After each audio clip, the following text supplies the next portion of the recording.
बिस्मिल्लाहिर्रहमानिर्रहीम। बेटी तेज बुखार में तड़प रही थी और घर में पैनाडोल तक के पैसे नहीं थे। मैंने सोचा कि भाई के पास जाता हूँ, वो तो लाखों की खैरात करता है। मैं उस जगह पहुंचा जहां भाई ने अपनी नई गाड़ी की खुशी में बड़ा फंक्शन रखा था। मेरी मैली चादर और टूटी चप्पल देखकर भाई के माथे पर बल पड़ गए। मैंने हाथ जोड़कर कहा, भाई बच्ची की तबीयत बहुत खराब है, कुछ उधार दे दो। वो गुस्से से धाड़ा, खुशी के मौके पर नहुसत फैलाने आ गए? जाओ यहाँ से, जब फारिग होऊंगा तो देखूंगा। लोगों की नजरें मेरी गरीबी का तमाशा बन रही थी। मैं लरसते कदमों से बाहर निकला और सिसकते हुए कहा, ऐ रब्बे कायनात, तू तो गरीबों का हामी है, मेरी बेटी को शिफा भी दे और इस बेबसी से निजात भी। मैं सड़क किनारे बैठकर रो रहा था कि अचानक किसी ने मेरे कंधे पर हाथ रखा। पीछे मुड़ा तो मैं अहमद हूँ, और आज मैं जिस मकाम पर खड़ा हूँ वहां तक पहुंचने के लिए मैंने जिल्लत के वो कड़वे घूंट पिए हैं जिनका तस्वुर भी किसी गैरतमंद इंसान के लिए मौत से कम नहीं होता। मेरे सगे भाई ने भरे मजमे में मेरा हाथ झटक दिया था और मेरी गुर्बत का तमस्खुर उड़ाते हुए मुझे धक्के देकर हॉल से बाहर निकाल दिया था, जबकि मैं अपनी 5 साल बेटी की जिंदगी की भीख मांग रहा था। वो क्या कहे मारता मेरा अपना खून और तालियां बजाते वो अजनबी लोग मुझे कभी नहीं भूलेंगे, जिन्होंने मेरी सफेद पोशी का भरम सरेआम चाक करके मुझे फुटपाथ पर गिरने पर मजबूर कर दिया था। उसी जिल्लत और बेबसी की दास्तान उस रात शुरू हुई थी जब मेरी हंसती बसती जिंदगी को किसी की नजर लग गई थी और मेरा सब कुछ मुझसे छीन लिया गया था। मैं एक बहुत मेहनती और खुददार इंसान था जो अपनी छोटी सी दुकान चलाकर बाइज्जत जिंदगी गुजार रहा था। मेरी दुकान ही मेरा कुल असासा थी, जिससे मेरे घर का चूल्हा जलता था और मेरी बीवी सलमा और बेटी माहम की जरूरतें पूरी होती थी। जिंदगी बहुत सुकून से गुजर रही थी और मैं अपनी छोटी सी दुनिया में बहुत खुश था। मगर फिर एक रात ऐसी आई जिसने मेरी किस्मत को राख के ढेर में बदल दिया। शॉर्ट सर्किट की वजह से मेरी दुकान में आग लग गई और जब तक मैं वहां पहुंचा सब कुछ जलकर खाक हो चुका था। मैं सड़क पर खड़ा अपनी मेहनत को धुएं में उड़ता देख रहा था और मेरे पास आंसू बहाने के सिवा कोई रास्ता ही नहीं बचा था। उस एक हादसे ने मुझे आसमान से जमीन पर पटक दिया और मैं कोड़ी कोड़ी का मोहताज हो गया। दुकान चलने के बाद मेरा कोई सहारा नहीं रहा था, क्योंकि मेरा बड़ा भाई काशिफ शहर का बड़ा बिजनेसमैन होने के बावजूद मुझसे कतई ताल्लुक कर चुका था। वालिदैन के इंतकाल के बाद उसने तमाम जायदाद पर कब्जा कर लिया था और मुझे एक मामूली रकम देकर घर से निकाल दिया था, जिसे मैंने दुकान में लगा दिया था। अब हालात ये थे कि मैं कच्ची बस्ती के एक छोटे से किराए के मकान में मुंतकिल हो गया था, जहां छत तो थी मगर दीवारें गुर्बत की दास्तान सुनाती थी। मैं सारा दिन शहर की सड़कों पर दिहाड़ी की तलाश में मारा मारा फिरता था, मगर कभी काम मिलता और कभी मैं खाली हाथ घर लौटता था। सलमा ने कभी कोई शिकायत नहीं की थी, मगर जब हम सब सिर्फ पानी ही पीकर सोते थे तो उसकी आंखों की खामोशी मेरा कलेजा चीर देती थी। आज की रात तो जैसे कयामत बनकर हम पर टूटी थी, क्योंकि मेरी जान से प्यारी बेटी माहम तेज बुखार में तप रही थी। उसका नन्हा सा जिस्म आग की तरह गर्म था और वो नीम बेहोशी की हालत में करा रही थी। सलमा बार बार उसके माथे पर ठंडे पानी की पट्टियां रख रही थी, मगर बुखार कम होने का नाम ही नहीं ले रहा था। घर में एक गोली तक मौजूद नहीं थी और मेरी जेब में 1 रुपया भी नहीं था कि मैं डॉक्टर के पास जा सकूं। माहम की सिसकियां सुनकर मेरा दिल खून के आंसू रो रहा था और मैं अपने आप को दुनिया का सबसे नाकाम बाप महसूस कर रहा था। सलमा ने रोते हुए मेरी तरफ देखा और कहा, अहमद कुछ भी करो मगर बच्ची को अस्पताल ले जाओ, वरना इसका दम निकल जाएगा। मैंने अपनी पुरानी कमीज की जेबें कई बार टटोली कि शायद कहीं से कोई सिक्का निकल आए, मगर वहां सिर्फ मायूसी थी जो मेरा मुंह चढ़ा रही थी। बाहर मूसलाधार बारिश हो रही थी और घर के अंदर मेरी बेटी जिंदगी और मौत की जंग लड़ रही थी, जिसके लिए मेरे पास पैनाडोल तक के पैसे नहीं थे। मैंने हिम्मत जमा की और सलमा को तसल्ली दी कि मैं भी कहीं से पैसों का इंतजाम करके आता हूँ, तुम बस दुआ करो। मेरे पास उस वक्त काशिफ के सिवा कोई दूसरा रास्ता नहीं बचा था। हालांकि मेरा ज़मीर मुझे उसके पास जाने से रोक रहा था। मुझे मालूम था कि वो अपनी दौलत के गुरूर में मुझे पहचानने से भी इनकार कर देगा, मगर एक बाप की ममता ने मेरे कदमों को हरकत दी। मुझे याद आया कि आज काशिफ ने अपनी नई कीमती गाड़ी की खुशी में एक बहुत बड़े हॉल में शानदार पार्टी रखी हुई है, जहाँ शहर के तमाम बड़े लोग मदऊ हैं। मैंने अपनी मैली चादर ओढ़ी और टूटी हुई चप्पल पहनकर उसी हॉल की तरफ पैदल ही दौड़ लगा दी, क्योंकि मेरे पास बस का किराया तक मौजूद नहीं था। बारिश के पानी ने मेरे कपड़ों को मजीद खराब कर दिया था और मैं किसी भिखारी जैसा ही लग रहा था, मगर मेरे जहन में सिर्फ अपनी बेटी का जलता हुआ जिस्म था। मैं भागता हुआ उस हॉल के करीब पहुंचा जहां रंग बिरंगी रोशनियां मेरा मजाक उड़ा रही थी और महंगी गाड़ियों को हुजूम देखकर मेरी हिम्मत जवाब देने लगी। मैंने गहरा सांस लिया और कांपते हाथों के साथ उस चमकती हुई दुनिया के गेट की तरफ बढ़ा जहां मेरी जिंदगी का सबसे बड़ा इम्तहान मेरा मुंतजिर था। जब मैं हॉल के मरकजी दरवाजे पर पहुंचा तो वहां खड़े एक मुसल्ला गार्ड ने मेरा रास्ता रोक लिया। उसने सर से पांव तक मेरी मैली चादर और टूटी हुई चप्पलों का जायजा लिया और हकारत भरे लहजे में बोला कि यहाँ भिखारियों के लिए कोई जगह नहीं है, चलो अपना रास्ता लो और यहाँ से दूर हो जाओ।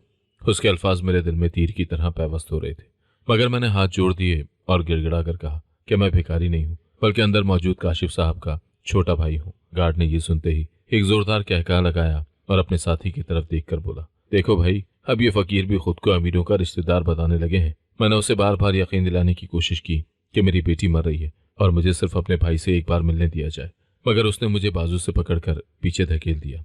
मैं जमीन पर गिरते गिरते बचा और मेरी आंखों से आंसू बहने लगे, लेकिन मैंने हिम्मत नहीं हारी और दोबारा उसके सामने खड़ा हो गया, क्योंकि मेरी बेटी की सांसें मेरा इंतजार कर रही थी। इस बार शायद मेरी आवाज की तड़प ने उसे थोड़ा सा मुतासिर किया, ये शायद वो मुझसे जान छुड़ाना चाहता था। उसने मुझे हक़ारत से देखा और कहा, ठीक है, तुम यहाँ एक कोने में खड़े रहो, मैं साहब से पूछता हूँ कि वो तुम जैसे किसी कच्चे इंसान को जानते भी हैं या नहीं। वो अंदर गया और छिटरती हुई सर्दी में मैं बाहर खड़ा कांपता रहा और मुसलसल अल्लाह से दुआ मांगता रहा कि काशिफ का दिल नरम हो जाए। थोड़ी देर के बाद वो वापस आया। उसके चेहरे पर अब भी वही हक़ारत थी, मगर उसने मुझे अंदर जाने का इशारा कर दिया। मैं लरसते कदमों के साथ हॉल के अंदर दाखिल हुआ तो वहाँ की रौनक और खाने की खुशबू ने मेरे पेट में भूख की लहर दौड़ा दी, मगर मुझे तो अपनी बेटी के लिए मसीहा तलाश करना था। मैंने देखा कि काशिफ एक ऊंचे स्टेज पर खड़ा बड़े फख्र से अपनी नई गाड़ी की चाबी सबको दिखा रहा था और लोग खुशी से तालियां बजा रहे थे। मैं हिचकिचाते हुए उसकी तरफ बढ़ा और जैसे उसकी नज़र मुझ पर पड़ी, उसके चेहरे पर एक अजीब सी नागवारी और गुस्सा फैल गया, जिसने मुझे वहीं मुंजमद कर दिया। वो बड़ी तेजी से स्टेज से नीचे उतरा और मेरी तरफ बढ़ने लगा। काशिफ के कदमों की चाप मेरे दिल की धड़कनों से ज्यादा तेज महसूस हो रही थी जब वो गुस्से में भरा हुआ स्टेज से नीचे उतरा और मेरी तरफ बढ़ा।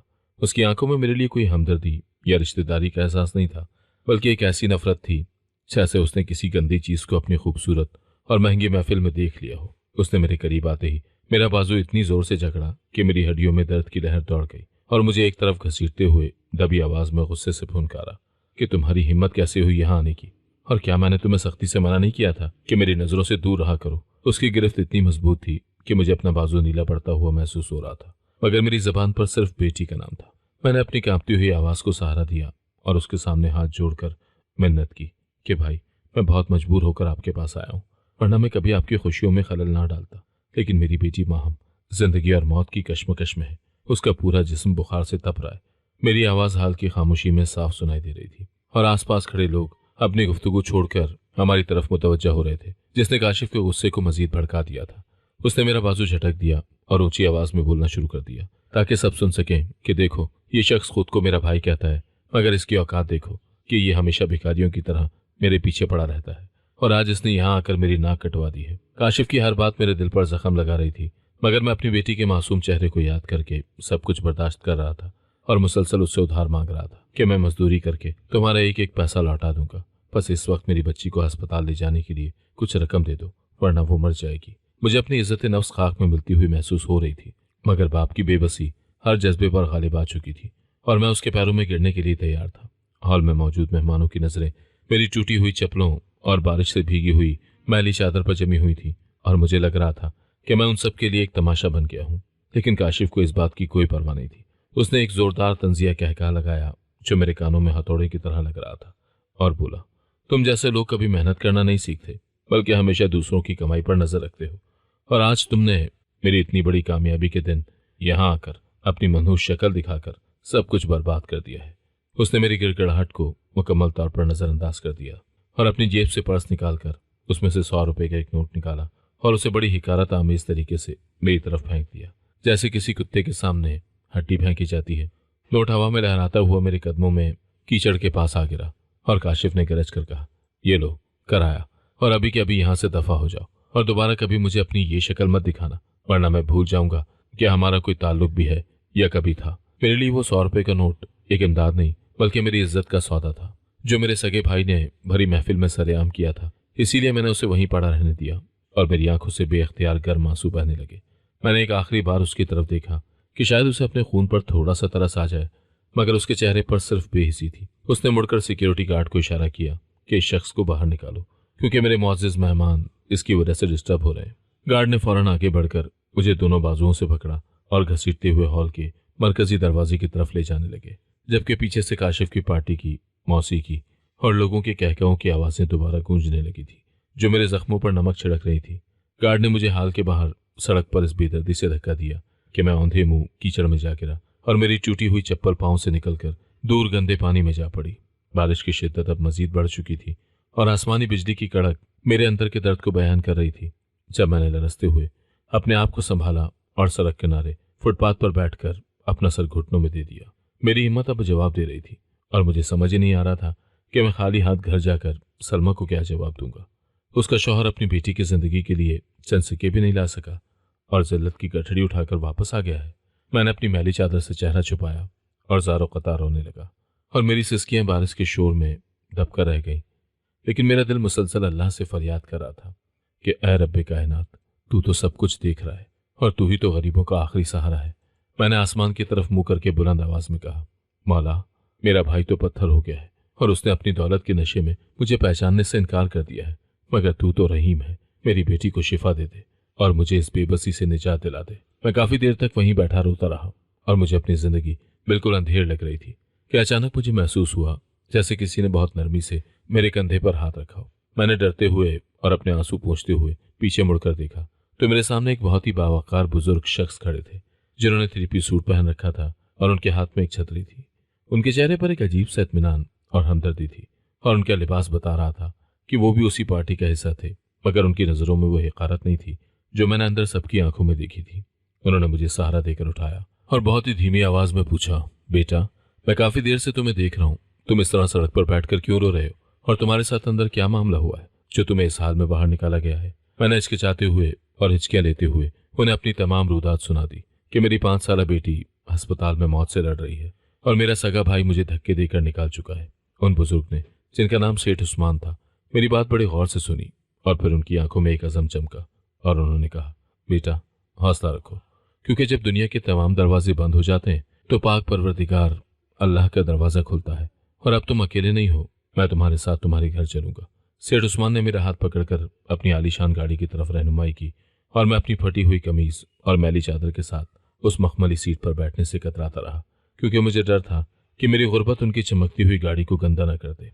मगर उन्होंने कमाल शफकत से मेरा कंधा थपथपाया और मुझे अंदर बैठने पर मजबूर कर दिया। जैसे ही मैं गाड़ी में बैठा, मुझे एक पल के लिए लगा कि मैं ख्वाब देख रहा हूँ, क्योंकि अभी कुछ देर पहले मैं इसी सड़क पर जलील होकर गिरा था और अब एक अजनबी फरिश्ता सिफ्त इंसान मुझे सहारा दे रहा था। गाड़ी कच्ची बस्ती की उन तंगोतारी गलियों की तरफ मुड़ गई जहां मेरा छोटा सा घर वाक़ था और मैं रास्ते भर अल्लाह का शुक्र अदा करता रहा कि उसने मेरी फरियाद सुन ली है। जब हम मेरे घर के बाहर पहुंचे तो बारिश थम चुकी थी, मगर हर तरफ कीचड़ और गंदगी फैली हुई थी।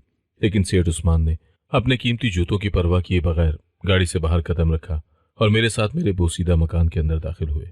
घर के अंदर का मंजर देखकर मेरा दिल कट गया, क्योंकि सलमा माहम को गोद में लिए एक कोने में बैठी रो रही थी और माहम की आंखें बुखार की तपिश से चढ़ी हुई थी और वो हल्की हल्की आवाज में करा रही थी। सलमा मुझे एक अजनबी और बावकार शख्स के साथ देखकर हैरान रह गई और उसकी समझ में नहीं आ रहा था कि वो क्या कहे, मगर सेठ उस्मान ने हालात की नज़ाकत को भांप लिया और फौरन आगे बढ़कर माहम के माथे पर हाथ रखा। उन्होंने एक लम्हा ज़ाया किए बगैर अपने ड्राइवर को आवाज़ दी और कहा, जल्दी से बच्ची को उठाओ और इसे शहर के सबसे बड़े प्राइवेट अस्पताल लेकर चलो, क्योंकि इसकी हालत बहुत नाजुक हो चुकी है। मैंने घबरा कर उनका हाथ पकड़ लिया और कांपती आवाज़ में कहा, साहब, वह अस्पताल बहुत महंगा है और मेरे पास तो 1 रुपया भी नहीं है, हम वहाँ कैसे जाएंगे। लेकिन उन्होंने मुस्कुरा कर मेरी तरफ देखा और बड़े इत्मीनान से कहा, अहमद बेटा, तुम पैसों की फिक्र छोड़ दो, क्योंकि आज से ये बच्ची मेरी भी बेटी है और इसका इलाज करवाना मेरी जिम्मेदारी है। उनके लहजे में ऐसी मिठास और भरोसा था कि मेरी आधी परेशानी वहीं खत्म हो गई। मैंने सलमा को इशारा किया कि जल्दी से चादर ओढ़ ले ताकि हम निकल सकें। हम सब गाड़ी में बैठे और ड्राइवर ने तेजी से गाड़ी अस्पताल की तरफ दौड़ा दी, जबकि मैं रास्ते भर माहम का हाथ थामे उसे दिलासा देता रहा कि अब सब ठीक हो जाएगा, अल्लाह ने हमारे लिए एक वसीला भेज दिया है। अस्पताल पहुंचते ही सेठ उस्मान की शख्सियत का रोब काम आ गया और डॉक्टरों की एक पूरी टीम फौरन माहम की तरफ मुतवज्जह हो गई। हालांकि मेरी हालत देखकर शायद वो हमें गेट से भी अंदर ना आने देते, मगर सेठ उस्मान के एक इशारे पर माहम को स्ट्रेचर पर लेटाया गया और इमरजेंसी वार्ड में ले जाया गया। मैं और सलमा बाहर राहदारी में खड़े बेबसी से एक दूसरे का मुंह देख रहे थे और मुझे बार बार काशिफ के वो अल्फाज याद आ रहे थे जो उसने मेरी गरीबी का मजाक उड़ाते हुए कहे थे। थोड़ी देर के बाद एक नर्स बाहर आई और उसने बताया कि बच्ची का इन्फेक्शन बहुत बढ़ गया है और उसे फौरन दाखिल करना पड़ेगा, जिसके लिए इब्तदाई तौर पर भारी रकम जमा करवानी होगी। मैंने सेठ उस्मान की तरफ देखा जो पहले ही काउंटर पर मौजूद थे। उन्होंने बिना कुछ पूछे अस्पताल के तमाम अखराजात के लिए अपना कार्ड डॉक्टर के हवाले कर दिया और उन्हें हिदायत की कि इलाज में किसी किस्म की कोई कमी नहीं होनी चाहिए, चाहे जितने भी पैसे लगे। मैं उनके पास गया और मेरे पास शुक्रिया अदा करने के लिए अल्फाज नहीं थे, बस मेरी आंखों से आंसू बह रहे थे, क्योंकि एक वो भाई था जिसने 100 रुपये का नोट फेंक कर मुझे धुतकार दिया था और एक ये अजनबी था जो मुझ पर लाखों रुपए खर्च करने के लिए तैयार था। सेठ उस्मान ने मुझे एक बेंच पर बिठाया और खुद भी मेरे पास बैठ गए और बड़ी हमदर्दी से मेरा हाथ थाम लिया, जैसे कोई बाप अपने बेटे को तसल्ली देता है। उन्होंने मुझसे मेरी जिंदगी और काशिफ के बारे में तफसील से पूछा और मैंने उन्हें सब सच सच बता दिया कि किस तरह वालिदैन के बाद भाई ने मुझे बेदखल किया और किस तरह मेरी दुकान चल जाने के बाद मैं दर दर की ठोकरें खाने पर मजबूर हुआ।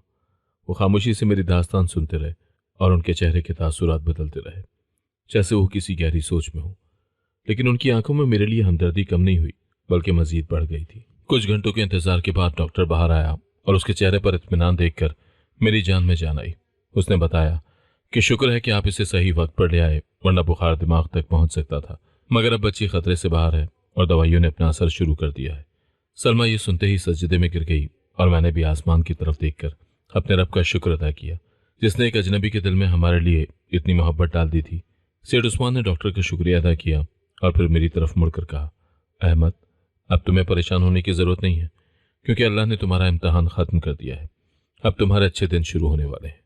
मैंने हिचकिचाते हुए उनसे पूछा, साहब, आपने मेरे लिए इतना कुछ क्यों किया जबकि आप तो मुझे जानते तक नहीं हैं?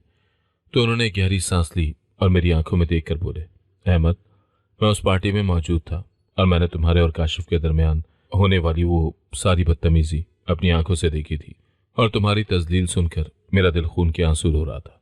उन्होंने मजीद कहा कि मैं काशिफ के साथ एक बहुत बड़ी बिजनेस डील करने वाला था और इसी सिलसिले में उसी पार्टी में गया था क्योंकि मुझे लगा था कि वो एक कामयाब और शरीफ इंसान है। मगर जब मैंने देखा कि जो शख्स अपने सगे भाई के साथ ऐसा सलूक कर सकता है और एक तड़पती हुई बच्ची के लिए उसका दिल नहीं पसीजा, तो वो मेरा ईमानदार पार्टनर कैसे बन सकता है। सेठ उस्मान की बातें सुनकर मुझे हैरत का झटका लगा कि काशिफ का गुरूर उसे इस मकाम पर ले आया था जहां उसने न सिर्फ भाई को खोया बल्कि एक बहुत बड़ा कारोबारी मौका भी गंवा दिया था। मगर मुझे उसकी कोई परवाह नहीं थी क्योंकि मेरी बेटी बच गई थी। अगले 2 दिन हम अस्पताल में ही रहे और सेठ उस्मान रोजाना हमारा हाल पूछने आते थे और हमारे लिए खाना और ज़रूरियात का सामान भी खुद ही लाते थे, जैसे हम उनके अपने ख़ानदान के फ़र्द हों। महम अब काफ़ी बेहतर थी और उसके चेहरे की रौनक वापस आ रही थी, जिसे देखकर मुझे लगा कि मेरी ज़िंदगी की तमाम रोशनियाँ वापस लौट आई हैं और अब मुझे किसी भाई के सामने हाथ फैलाने की ज़रूरत नहीं पड़ेगी। जब महम को अस्पताल से छुट्टी मिली तो सेठ उस्मान खुद हमें लेने आए और जब हम घर जाने लगे तो उन्होंने मुझे अपने पास बुलाया और कहा, अहमद, मैंने तुम्हारी आंखों में सच्चाई और मेहनत का जज्बा देखा है, इसीलिए मैं चाहता हूँ कि तुम कल से मेरी फैक्ट्री में बतौर सुपरवाइज़र काम शुरू करो। उन्होंने सिर्फ नौकरी नहीं दी बल्कि ये भी कहा कि अस्पताल से सीधे अपने उस छोटे से मकान में जाने की ज़रूरत नहीं है क्योंकि मैंने अपनी फैक्ट्री के करीब ही एक साफ सुथरा क्वार्टर तुम्हारे लिए तैयार करवा दिया है जहाँ तुम अपनी फैमिली के साथ इज्जत से रह सकोगे। मेरी आंखों में एक बार फिर आंसू आ गए, मगर ये आंसू दुख के नहीं बल्कि खुशी और शुक्रगुजारी के थे क्योंकि जिस रात मैंने जिल्लत की इंतहा देखी थी उसी रात अल्लाह ने मेरे लिए इज्जत के दरवाजे खोल दिए थे। मैंने सेठ उस्मान के हाथ चूम लिए और अहद किया कि मैं अपनी मेहनत और ईमानदारी से साबित करूंगा कि उन्होंने एक सही इंसान का इंतखाब किया है। और अब मुझे अपनी गुर्बत पर शर्मिंदगी नहीं बल्कि फ़ख्र हो रहा था कि मेरा रब मेरे साथ है। हम नए घर में मुंतकिल हो गए जो छोटा ज़रूर था मगर उसमें वो सुकून था जो महलों में भी नहीं मिलता। माँ अब हंसती खेलती स्कूल जाने की तैयारी कर रही थी जबकि मैं रोज़ाना फैक्ट्री जाकर अपना काम पूरी लगन से करता था। वक्त गुजरने के साथ साथ मेरा और सेठ उस्मान का रिश्ता मज़ीद मजबूत होता गया और वो मुझ पर इतना भरोसा करने लगे कि फैक्ट्री के अहम मामलात मेरे सुपुर्द कर दिए गए, जिससे मेरी तनख्वाह में भी इजाफा हो गया। दूसरी तरफ मुझे खबर मिली कि काशिफ के हालात आहिस्ता आहिस्ता ख़राब होना शुरू हो गए क्योंकि सेठ उस्मान के इनकार के बाद मार्केट में उसकी साख बुरी तरह मुतासिर हुई थी और कई दूसरे बड़े बिजनेसमैनों ने भी उसके साथ काम करने से मना कर दिया था। काशिफ अपने गुरूर में इतना अंधा था कि उसे अंदाज़ा ही नहीं हुआ कि उसकी एक गलती उसे कहाँ ले जाएगी और वो अब भी अपनी महंगी गाड़ियों और पार्टियों में पैसा ज़ाया कर रहा था जबकि उसके कारोबार की बुनियादें खोखली होती जा रही थी। एक दिन मैं अपनी फैक्ट्री के दफ्तर में बैठा फाइलें देख रहा था कि मुझे पुराने मोहल्ले के एक जानने वाले से पता चला कि काशिफ ने एक बहुत बड़ी जगह सरमायाकारी की थी जहां उसे भारी नुकसान हुआ है और अब उसके घर पर बैंक के नोटिस आना शुरू हो गए हैं। मुझे उसकी हालत पर दुख तो हुआ मगर फिर मुझे वो बरसात की रात याद आ गई जब मैं सड़क पर पड़ा रो रहा था। उसने पलट कर भी नहीं देखा था, जिससे मुझे एहसास हुआ कि अल्लाह की लाठी बेआवाज़ है और जब वो हिसाब लेता है तो सब कुछ खाक में मिला देता है। वक्त बड़ी तेज़ी से पड़ लगा कर उड़ रहा था और मेरी ज़िंदगी में वो सुकून और इत्मीनान लौट आया था जिसकी मैंने तपती हुई सड़कों पर ठोकरें खाते हुए कभी तमन्ना की थी। अब मैं कच्ची बस्ती का वो लाचार और बेबस अहमद नहीं था जिसे कोई भी हिकारत से धुतकार कर निकाल देता था, बल्कि मैं सेठ उस्मान की फैक्ट्री में एक निहायत ईमानदार और मेहनती सुपरवाइजर के तौर पर पहचाना जाता था। वहां अब मुकम्मल तौर पर सेहतयाब हो चुकी थी और उसने एक अच्छे प्राइवेट स्कूल में जाना शुरू कर दिया था, जहां वो हर रोज नई बातें सीख कर आती और मुझे अपनी मासूम गुफ्तगू से निहाल कर देती थी। सलमा के चेहरे पर भी अब वो पुरानी रौनक वापस आ गई थी। उसने फैक्ट्री के करीब मिले हुए उस साफ सुथरे क्वार्टर को अपनी सलीका मंदी से एक छोटी सी जन्नत बना दिया था। सेठ उस्मान अक्सर मेरे काम की तारीफ करते थे और उन्हें मेरी दयानतदारी पर इतना भरोसा हो गया था कि उन्होंने फैक्ट्री के कई अहम मालियाती मामलात भी मेरे सुपुर्द कर दिए थे। मैं हर रोज सुबह उठकर सबसे पहले अपने रब का शुक्र अदा करता कि उसने मुझे इस कठिन इम्तहान से सुरखरू होकर निकाला और मुझे वो इज्जत अता की जो कभी मेरे अपने सगे भाई ने मुझसे छीन ली थी। मेरी जिंदगी अब एक हमवार रास्ते पर गामजन थी, जहां हर कदम हर खुशियां मेरा इस्तकबाल कर रही थी और मुझे महसूस होता था कि शायद मेरी बेटी की दुआ और मेरे सब्र इस्तकामत का सिला अल्लाह ने मुझे इस शक्ल में दे दिया है। दूसरी तरफ हालात का पहिया बड़ी बेरहमी से उल्टा घूम रहा था और काशिफ की बर्बादी की खबरें अब शहर भर में आम होने लगी थी, क्योंकि उसका गुरूर उसे ले डूबा था। मुझे पता चला कि जिस नई लग्जरी गाड़ी की खुशी में उसने वो पुरतायुश पार्टी रखी थी, वो एक खौफनाक हादसे का शिकार होकर मुकम्मल तौर पर तबाह हो चुकी थी और काशिफ खुद उस हादसे में बाल बाल बचा था, मगर उसकी कमर टूट चुकी थी। लेकिन ये तो सिर्फ उसके सवाल की शुरुआत थी, क्योंकि सेठ उस्मान के साथ होने वाली करोड़ों की डील कैंसिल होने के बाद मार्केट में उसका वो रूप और दबदबा खत्म हो गया था जो कभी उसके नाम की पहचान था। कारोबारी हलकों में ये बात फैल गई थी कि काशिफ एक भरोसेमंद इंसान नहीं है और इसी वजह से कई दूसरे बड़े बिजनेसमैनों ने भी उसके साथ अपने मुआहदे खत्म कर दिए थे। उसने अपने डूबते हुए कारोबार को बचाने के लिए बैंकों से भारी कर्जे लिए और कुछ ऐसी जगहों पर सरमायाकारी की जहां उसे नाकाबिले तलाफी नुकसान हुआ और अब उसके पास वापसी का कोई रास्ता ही नहीं बचा था।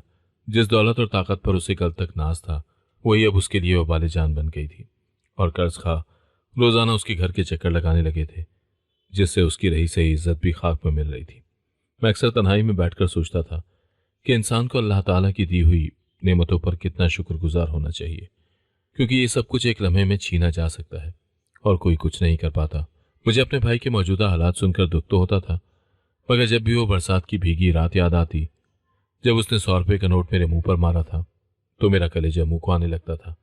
सेठ उस्मान ने मुझे एक दिन अपने ऑफिस में बुलाया और बहुत संजीदगी से बताया कि काशिफ की फैक्ट्री अब नीलामी के करीब है और उसका आलीशान बंगला भी बैंक के कब्जे में जाने वाला है, क्योंकि वो किस्तें अदा करने में नाकाम रहा है।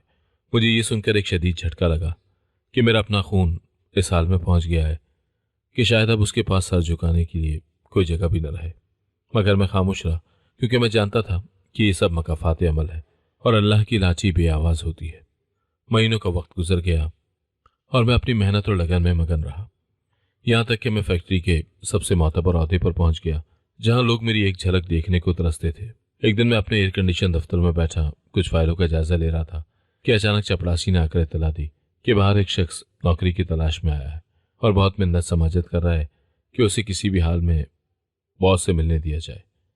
मैंने अपनी कुर्सी पर टेक लगाई और बड़ी मतानत से कहा कि उसे अंदर भेज दो, क्योंकि मैं कभी नहीं चाहता था कि मेरे दरवाजे से कोई साइल खाली हाथ जाए, चाहे वो कोई भी हो।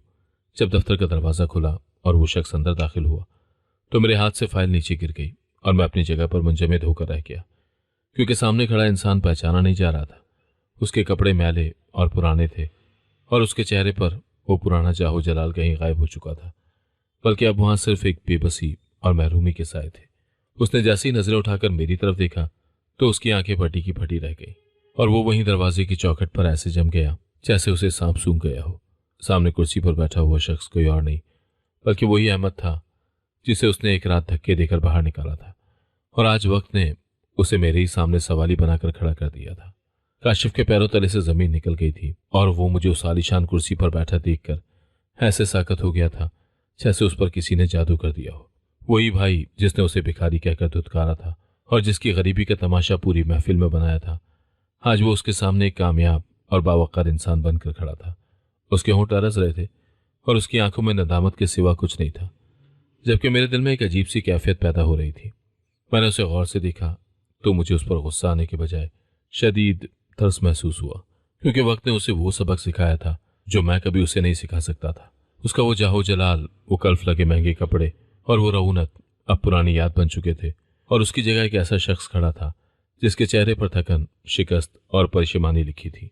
कमरे में एक ऐसी बोझल खामोशी छा गई थी जिसमें सिर्फ हमारी सांसों की आवाज़ सुनाई दे रही थी, और मुझे लग रहा था कि वक्त थम गया है ताकि हम दोनों एक दूसरे की बदली हुई हालत का अच्छी तरह से जायजा ले सकें। काशिफ ने बहुत मुश्किल से हिम्मत जमा की और कांपती हुई आवाज़ में बोलना शुरू किया, अहमद, मैंने तुम्हारे साथ बहुत बुरा किया और आज अल्लाह ने मुझे उसी जगह लाकर खड़ा कर दिया है जहां मैंने तुम्हें गिराया था। उसने रुंधी हुई आवाज़ में बताया कि किस तरह उसका बिजनेस डूब गया, किस तरह उसके अपनों ने उसका साथ छोड़ दिया और किस तरह वो कोड़ी कोड़ी को मोहताज हो गया।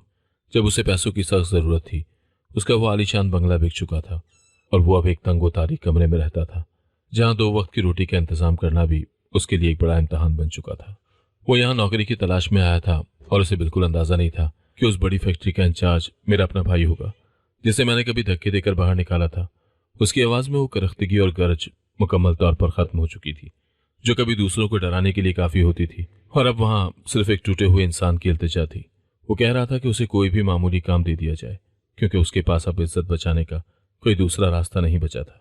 मैं खामोशी से उसकी बातें सुन रहा था और मेरे जहन के पर्दे पर वो बरसात की भीगी रात किसी फिल्म की तरह चल रही थी जब मेरी मासूम बेटी बुखार में तड़प रही थी और मैं उसके सामने हाथ जोड़ रहा था। मुझे वो 100 रुपये का नोट बार बार याद आ रहा था जो उसने हकारत से कीचड़ में फेंका था, और वो संगदिल गार्ड्स याद आ रहे थे जिन्होंने मुझे जलील करके सड़क पर पटक दिया था। उस वक्त मेरे दिल में इंतकाम की कोई आग नहीं थी, बल्कि एक अजीब सा इत्मीनान था कि मेरे रब ने मेरा भरम रख लिया है और मुझे उस मकाम पर पहुंचा दिया है जहां से मैं अपने मोहसिनों की मदद कर सकूं। मैंने अपनी कुर्सी से उठकर खिड़की की तरफ देखा जहां से फैक्ट्री के मजदूर अपना काम पूरी मेहनत से करते नजर आ रहे थे, और मैंने सोचा कि अल्लाह किस तरह एक पल में बादशाह को फ़कीर और फ़कीर को बादशाह बना देता है। मैंने काशिफ की तरफ मुड़कर देखा जो अब भी सर झुकाए फर्श को देख रहा था, जैसे उसे अपनी ज़िंदगी के सबसे बड़े फैसले का इंतज़ार हो और वो मेरे सामने नज़रें उठाने के काबिल न रहा हो। मैंने उसे बैठने का इशारा किया मगर वो अपनी जगह से नहीं हिला, क्योंकि शायद उसे अपनी ख़ता का एहसास इतना ज़्यादा था कि वो मेरे सामने बराबर की सतह पर बैठने की हिम्मत नहीं कर पा रहा था। मैंने उसे बताया कि यहाँ सिर्फ मेहनत और ईमानदारी की कदर की जाती है और जो शख्स अपने फ़राइज़ सही अदा करता है उसे ही यहाँ जगह मिलती है, चाहे वो कोई भी हो। काशिफ ने रोते हुए कहा, अहमद, मैं मुकम्मल तौर पर बदल चुका हूँ और मुझे एहसास हो गया है कि दौलत आनी जानी चीज़ होती है मगर खून के रिश्ते ही इंसान की असल कमाई होते हैं। उसने मुझसे माफ़ी मांगने की कोशिश की मगर उसकी हिचकी बंद गई और वो मज़ीद कुछ बोल ना सका, जिसने मेरे अंदर के गुस्से को बर्फ़ की तरह पिघला दिया था। मैंने उसे दिलासा दिया और कहा, अभी तुम घर जाओ और कल सुबह फैक्ट्री आ जाना, मैं देखूंगा कि तुम्हारे लिए क्या मुनासिब काम हो सकता है। वो उल्टे कदमों बाहर निकल गया और मैं देर तक अपनी कुर्सी पर बैठा यही सोचता रहा कि ज़िंदगी कितनी अजीब है जो हमें वहीं लाकर खड़ा कर देती है जहाँ से हमने दूसरों को ठुकराया होता है। उस रात में काफ़ी देर तक अपने कमरे में बैठा माजी के दरीचों में झांकता रहा और मेरा जहन उन तमाम कड़वी यादों को दोहरा रहा था जिन्होंने मुझे एक वक्त में तोड़ कर रख दिया था। सलमा मेरे पास आकर बैठ गई और उसने मेरी आंखों में छुपी बेचैनी को भांप लिया, क्योंकि वो जानती थी कि काशिफ भाई का मेरे सामने सवाली बनकर आना मेरे लिए कितना बड़ा इम्तहान था। उसने बड़ी नरमी से मेरा हाथ थाम लिया और पूछा, क्या अहमद, अब तुमने क्या फैसला किया है? क्या तुम उन्हें माफ़ कर सकोगे या वो बारिश वाली रात अब भी तुम्हारे दिल में ताज़ा है? मैंने एक लंबी सांस ली और उसे बताया कि अगर मैंने उन्हें माफ़ ना किया तो मुझ में और उनमें क्या फ़र्क रह जाएगा, क्योंकि अल्लाह ने तो मुझे सब कुछ बिन मांगे अता कर दिया है। मैंने सलमा को समझाया कि जिस रब ने मुझे फुटपाथ से उठाकर इस कुर्सी पर बिठाया है वो मुझसे ये तवक्को रखता है कि मैं उसके बंदों के साथ वही सलूक करूं जो उसने मेरे साथ किया है। हम दोनों ने फैसला किया कि कल जब भाई फैक्ट्री आएंगे तो हम उनका इस्तकबाल नफरत से नहीं बल्कि इस मोहब्बत से करेंगे जो हमारे वालिदैन ने हमें सिखाई थी, क्योंकि खून के रिश्ते कभी भी हालात के मोहताज नहीं होने चाहिए। इस फैसले के बाद मेरे दिल पर मौजूद बोझ हल्का हो गया और मुझे ऐसी नींद आई जो बरसों के बाद नसीब हुई थी, क्योंकि मैंने अपनी आना को अल्लाह की रज़ा के सामने झुका दिया था। अगली सुबह जब मैं फैक्ट्री पहुंचा तो मैंने पहले ही सिक्योरिटी गार्ड को हिदायत कर दी थी कि जो शख्स कल नौकरी के लिए आया था उसे पूरे एहतराम के साथ मेरे दफ्तर में भेजा जाए। थोड़ी देर के बाद काशिफ भाई दफ्तर में दाखिल हुए। उनका सर अब भी शर्मिंदगी से झुका हुआ था, जैसे वो मेरी नज़रों का सामना करने की हिम्मत जमा न कर पा रहे हों। मैं अपनी कुर्सी से उठा और उनके पास जाकर खड़ा हो गया। इससे पहले कि वो कुछ बोलते मैंने उनके हाथ में एक तकर्रुरनामा थमा दिया जिस पर उन्हें फैक्ट्री का असिस्टेंट मैनेजर मुकर्रर किया गया था। उन्होंने हैरानी से उस कागज को देखा और फिर मेरी तरफ देखकर उनकी आंखों से आंसू जारी हो गए, क्योंकि वो शायद किसी मामूली मजदूरी की तवक्को कर रहे थे, मगर मैंने उन्हें उनकी हैसियत के मुताबिक मकाम दिया था। उन्होंने लरसती हुई आवाज में कहा, अहमद, मैं इस इज्जत के काबिल नहीं हूँ। मैंने तो तुम्हारे साथ वो किया था जो कोई दुश्मन भी नहीं करता, और तुम आज भी मुझे भाई कहकर पुकार रहे हो।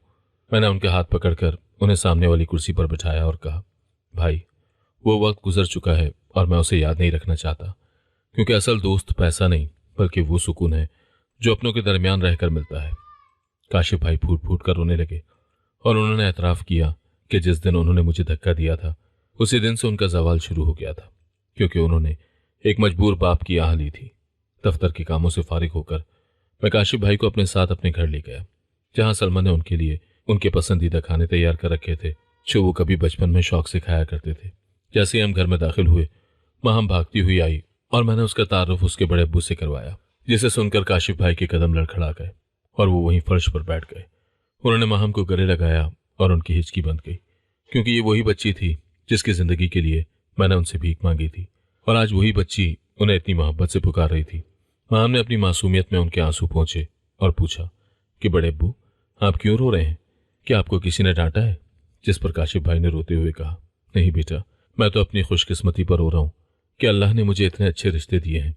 उसी शाम हमारे घर में वो खुशियां दोबारा लौट आई थी जो बरसों पहले कहीं गुम हो गई थी, और दस्तरखान पर बैठे हुए हम सबको एहसास हुआ कि घर दीवारों से नहीं बल्कि मोहब्बतों से बनता है। काशिफ भाई ने अहद किया कि वो अब कभी दौलत को अपने ऊपर हावी नहीं होने देंगे और अपनी बाकी जिंदगी इंसानों की खिदमत और अपनों के साथ गुजारेंगे। काशिफ भाई अब फैक्ट्री में मेरे साथ कंधे से कंधा मिलाकर काम करते थे, और उनके रवैये में ऐसी आजिज़ी आ गई थी कि हर कोई उनकी इज्जत करने पर मजबूर हो गया था। सेठ उस्मान भी हमारे इस मिलाप से बहुत खुश थे, और उन्होंने एक दिन मुझसे कहा, अहमद, तुमने साबित कर दिया कि इंसानियत का रिश्ता हर चीज़ से बढ़कर है, और जिसके पास माफ़ करने का हौसला हो वही असल में अमीर होता है। वक्त गुजरने के साथ साथ काशिफ भाई ने अपनी मेहनत से दोबारा अपना मकाम बनाना शुरू कर दिया, मगर अब उनकी मंजिल आलीशान बंगले या महंगी गाड़ियां नहीं थी, बल्कि वो गरीबों की बस्तियों में जाकर लोगों की मदद करना पसंद करते थे। मैं जब भी अपनी फैक्ट्री की खिड़की से बाहर देखता हूँ तो मुझे वो बरसात की रात याद आती है जो बज़ाहिर बहुत तारीक थी, मगर उसने मेरी जिंदगी को उजालों से भर दिया था। जिंदगी का असल फलसफा यह है कि दौलत आनी जानी चीज़ है, मगर इंसान के अखलाक और उसके रिश्ते ही वो असल सरमाया है जो उसके साथ आखिर तक रहते हैं। हम दोनों भाई अब एक बार फिर उसी तरह एक हो गए थे जैसे बचपन में हुआ करते थे, और हमारे दरमियान से दौलत की वो दीवार हमेशा के लिए गिर चुकी थी जिसने हमें बरसों तक दूर रखा था। अल्लाह जब किसी को आजमाता है तो उसके पीछे कोई ना कोई बड़ी मसलिहत छुपी होती है, और मेरी आजमाइश का नतीजा ये निकला कि मेरा भाई मुझे वापस मिल गया और उसका गुरूर हमेशा के लिए खाक में मिल गया। अगर आपको आज की कहानी पसंद आई है तो वीडियो को जरूर लाइक कीजिएगा और अपने दोस्तों के साथ भी शेयर कीजिएगा। और हाँ, अगर आपने अभी तक हमारा चैनल सब्सक्राइब नहीं किया तो जरूर सब्सक्राइब करें। मिलते हैं कल एक नई और दिलचस्प कहानी के साथ। अल्लाह हाफिज।